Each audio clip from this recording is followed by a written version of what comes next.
如果你在聆听时不需要频繁暂停就能理解大意，那么你的英语积累在日常表达中是完全够用的。像学母语一样学英语，我们开始吧。A terrible sickness came to the world, a sickness made by doctors who were trying to cure another bad disease. But this new medicine went wrong. It spread through the air very fast and changed people, millions and millions of people. But some did not die. They changed into strange, scary creatures. Scary. They were not like people anymore. Their skin was pale, they had no hair, and their eyes looked wild. They hated the sunlight and only came out in the dark of night when it was safe for them. They were called dark seekers. And they were very strong, very fast, and very dangerous. They only wanted to hurt anything that was not like them. Only a few people in the whole world did not get sick from the virus. Robert Neville was one of them. He was a soldier, a smart doctor too, who knew all about sicknesses. He tried to stop the sickness, but it was too late. When the sickness started to spread, there was a lot of fear and confusion. Big cities were being shut down. Robert tried to help. He had a wife, Zoe, whom he loved very much, and a little girl, Marley, with bright, happy eyes. He loved her more than anything. Robert tried to get his family out of New York City on a helicopter to a safe place far away. He held Marley's hand tight as they went to the helicopter. "No, look, Daddy, a butterfly," Marley said, making a little butterfly shape with her hands. Robert smiled and kissed her. He got Zoe and Marley onto the helicopter with their puppy, Sam. But as Robert watched from the ground, his heart full of fear, there was a terrible crash in the sky. The helicopter with his family was gone. In that moment, Robert's whole world broke. He was left all alone in the empty, broken city with only the puppy, Sam, who had somehow been thrown clear before the crash. So now, 3 years later, in the year 2012, Robert and Sam were the only living things that looked like people or like a friendly dog in the whole big, empty city of New York. Or so Robert thought. Every day was almost the same. His watch would beep at different times to tell him what to do. Time to wake up, time to exercise, to stay strong, time to eat. And most importantly, time for the sun to set, which meant it was time to be safe inside. When the sun was bright and high, Robert and Sam would go out. The city was quiet, so quiet. Grass and weeds grew in the middle of big streets like Times Square. Sometimes deer would run where cars used to be. Robert would drive his fast car through the empty avenues looking for food in cans and boxes and other supplies in the abandoned stores and houses. He always checked the dates on the food. He always carried a big gun. And Sam, now a grown German shepherd, was always with him, her ears up, watching and listening. She was his best friend, his family. Every day at noon, Robert would go to a place by the sea, the South Street Seaport. He would turn on his radio and send out a message on the AM band. "My name is Robert Neville.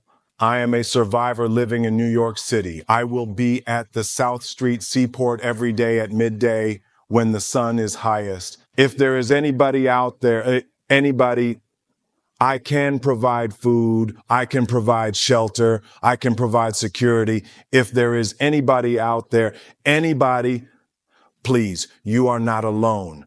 He said it every day for 3 years. He hoped other people who were not sick, other immune people like him, might hear him, but no one ever came. At home, in a big, strong stone house in Washington Square Park, Robert had made a safe place. He had big metal shutters that came down over all the windows and doors before dark. There were bright UV lights all around the outside because the dark seekers hated light. In the basement, he had a very smart lab. He was a doctor, and he was trying very, very hard to find a cure for the terrible sickness. He wanted to change the dark seekers back into people, or at least find a way to stop the sickness from hurting anyone else. He would catch rats that were sick and try new medicines on them, writing down everything that happened. Sometimes, very carefully, he would set traps to catch a dark seeker to study. This was the most dangerous work. The hardest part for Robert was being so alone. He missed Zoe and Marley with a pain so deep, it felt like a hole in his heart. He would watch old news videos on TV trying to understand what went wrong with the cure that became a sickness. He would also watch cartoons like Shrek because Marley had loved them. To feel less lonely, he had put pretend people called mannequins in a video store he visited often. He would talk to them every day like they were his friends. He'd say good morning to one he called Hank at the counter and ask another one, a lady mannequin, if she liked a movie. He even knew which ones liked which movies. Sam would sit patiently watching him. She understood him in her dog way, and she loved him. She was all he had. At night, Robert and Sam would lock themselves inside their strong house. He would set many alarms. Then he would give Sam a bath. He would eat his dinner, often sharing with Sam. Then, as the sun went down, the city changed. The dark seekers came out. They made terrible screaming, howling sounds in the dark. They were hunting for anything alive. Robert and Sam had to be very quiet and very safe, hidden behind their metal walls until the bright sun came up again and chased the dark seekers back into the dark, empty buildings where they hid. One day, while hunting a deer in the city, Robert saw a chance to catch a female dark seeker for his lab. He set a trap in an old dark bank building using a special net. It worked. But as he was getting her ready to take to his lab, a very big and strong male darkseeker, an alpha male who seemed to be the leader, saw what Robert was doing. This alpha darkseeker screamed with rage and looked right at Robert with very angry, hateful eyes. He seemed to watch where Robert went with the female. Robert took the female darkseeker to his lab and started to give her a new medicine he had made from his own immune blood. He hoped so much this one would work. For a moment, it looked like it might be. Her breathing got a little better. Her wildness seemed a little less. But then she got very, very sick again, her body shaking terribly. Robert felt his hopes sink like a stone. It seemed like another failure. The next day, Robert was out near Grand Central Terminal. He saw one of the mannequins from the video store, one he knew well, standing outside in a place it should not have been. He felt a strange mix of fear and a tiny, foolish bit of hope. Could it be another survivor trying to send him a message? He walked closer, calling out, "Hello? Is anyone there?" Sam whined, seeming nervous, but it was a trap. The dark seekers, led by that smart alpha male, had made it, copying Robert's own traps. Suddenly, a rope tightened around Robert's leg, and he was pulled up into the air, hitting his head very hard. He passed out. When Robert woke up, his head was bleeding, and the sun was starting to set. It was getting dark fast. He was still hanging upside down. Sam was barking loudly below him, trying to protect him, her voice full of worry. The alpha dark seeker was there in the shadows, and he had sent infected changed dogs to attack. Robert managed to cut himself free with his knife, but he fell hard and hurt his leg. Sam fought bravely to save Robert from the attacking dogs, biting and snarling, but one of the bad dogs bit Sam on her neck. Sam was hurt, badly hurt. Robert, even with his hurt leg, fought off the last dog and rushed to Sam. He picked her up gently and carried her, racing against the setting sun to get home before the dark seekers could get them. He made it inside just in time. He knew Sam was now infected with the sickness from the bite. He laid her on his lab table and quickly tried to give her his experimental cure. He held her close, talking to her, begging her to be okay. But the sickness was too strong, too fast. Sam started to change. Her eyes got wild. She started to growl at him, her best friend. With tears pouring down his face, his heart breaking into 1,000 pieces, Robert knew he had to do the hardest, most terrible thing ever. He had to make Sam go to sleep forever so she wouldn't suffer and so she wouldn't hurt him. He held her gently in his arms, hugged her one last time, and quietly, sadly, he let her go. Now Robert was truly, completely, terribly all alone. His best friend, his only family, was gone. That night, Robert couldn't stay in the house. He was filled with so much sadness and so much anger. He took his car and his big gun and drove to the dark places by the river where the dark seekers gathered. He drove right into them, his headlights blazing, shooting and trying to hurt as many as he could. It was like he didn't care if he lived or died anymore. He just wanted to make them pay for Sam. The dark seekers, hundreds of them, surrounded his car, smashing it, trying to get him.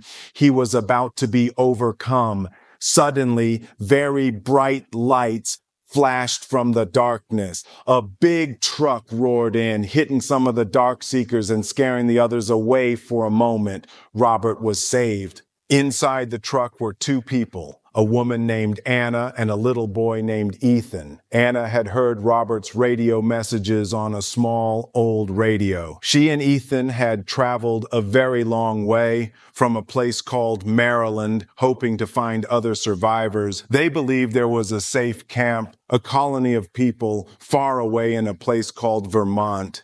Anna took Robert, who was weak and confused, back to his house and cleaned his wounds. When Robert understood what had happened, he didn't believe Anna about the survivor camp. He had broadcast his message for 3 years and found no one. He had lost all hope. He was even angry that she had come, thinking she might have led the dark seekers to his safe house by traveling during the day. But Anna had faith. She talked about God and said there was always hope.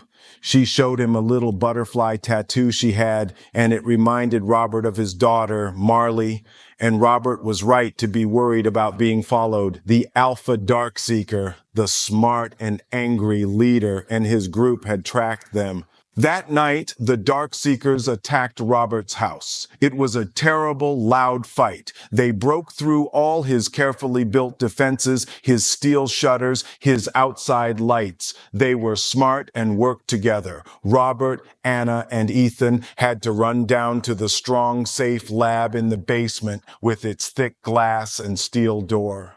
The dark seekers, led by the very smart alpha male, started to break through the thick glass door of the lab. The alpha male threw himself against it again and again. The glass was cracking, big spider webs appearing, about to shatter. But then, in that desperate, scary moment, Robert saw something amazing, something he had almost stopped hoping for. The female dark seeker he had been working on in the lab, the one he thought his newest medicine had failed on, she was changing. Her pale skin looked a little better. She was breathing quietly like a person. Her wild eyes looked human again. His cure, the cure he had worked so hard for 3 long years, it had finally worked. Hope, real shining hope, flooded through him, pushing away some of the darkness. Robert knew in that very second that he had to save this cure no matter what happened to him. He quickly took some of her blood. The cure was in her blood now, a gift for the world. He put it in a small, strong glass tube and gave it to Anna. "Take this," he said, his voice urgent and strong, his eyes shining with a fierce new light, a look Anna hadn't seen before. "You have to get it to the camp. You have to tell them. This can save everyone." He showed Anna and Ethan a secret, safe hiding place in the lab, a reinforced chute hidden behind a heavy steel door in the back. Get in, now, be quiet until morning. The monsters were smashing through the last of the glass, their terrible screams filling the small, shaking room. This was it, the cure for all humanity. The hope for a new beginning was in Anna's hands, and Robert Neville would make sure it survived. He would make sure they survived. He turned, his face set with a brave, sad firmness to face the darkness. 作为一个母语非英语的人，能把故事听完，你的进步太大了。感谢你收看这个节目，如果你觉得这个节目对你有帮助，请给我一个点赞或者留下评论，这对我很重要。这里是像学母语一样学英语频道，我们下个视频见。